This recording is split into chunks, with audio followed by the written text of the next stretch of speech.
একটি লোকের বেতন এখানে হবে হচ্ছে 20% হ্রাস করা হলো। হ্যাঁ, 20% হ্রাস করা হলো। ওই ব্যক্তির কত শতাংশ বৃদ্ধি করলে আগের বেতন ফিরে পাবে? ঠিক আছে, তো 20% এভাবে লেখো যে হ্রাস করা হলো। আগে 100 ছিল, এখন 80 হয়ে গেছে। 80তে আমাকে বাড়াতে হবে কত? 20 টাকা। 100তে বাড়াতে হবে কত? সেটা আমাকে বের করতে হবে। এরকমভাবে লিখতে পারো। তাহলে দেখো কী হবে, 20 × 100/80,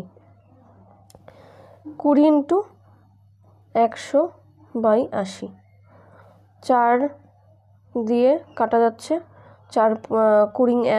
4কে 20 দিয়ে গুণ করলে 80, আর এই 4কে 25 দিয়ে গুণ করলে 100, অর্থাৎ 25% বৃদ্ধি করলে কিন্তু 80 থেকে সেটা কিন্তু